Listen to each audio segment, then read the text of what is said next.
في هذا المكان وبين هذه الخيم قامت بعثة الحج السودانية بتحويل الخيم إلى مستشفى ميداني ومركز للطوارئ لإنقاذ المصابين في حادثة تدافع منى. سنقوم بجولة في هذا المخيم وأيضا لقاء بعض الحجاج السودانيين الذين شهدوا هذه الحادثة.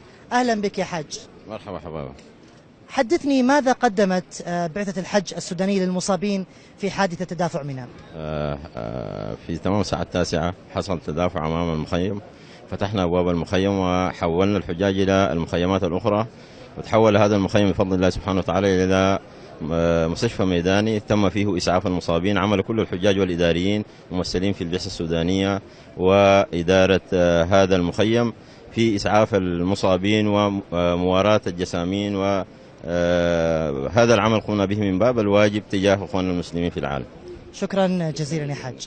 سنكمل جولتنا في المخيم العائد إلى بعثة الحج السودانية. جدير بالذكر أن نائب وزير الصحة السعودي قدم شكره إلى بعثة الحج السودانية على ما قدمته في حادثة تدافع منى. سنقابل أيضا حاج سوداني آخر كان موجود في يوم الحادثة. أهلا بك يا حاج. عليكم السلام ورحمة الله وبركاته. حدثني عن مشاهداتك في يوم الحادثة في حادثة تدافع الحجاج في منى.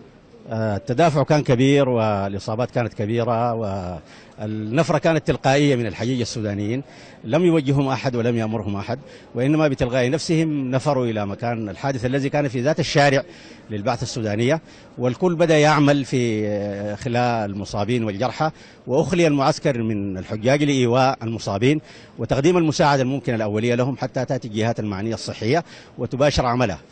الكل ساهم مساهمات فعالة تلقائية، نفرة بالنخوة الإسلامية والروح الأخوية، وتم كل الترتيب في همة عالية، لا أحد هنالك يتفرج أبدا، وإنما الكل يعمل وينقذ الأرواح ويسقي الماء ويحمل المصابين إن شاء الله. شكرا جزيلا على رأيك.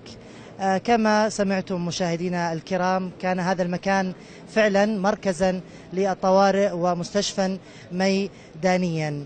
هذا المخيم يقع على شارع 204 بالتقاطع مع شارع 223 وهو مكان الحادثة. كان معكم من مخيم بعثة الحج السودانية في منى عبد الرحمن العصيمي، العربية.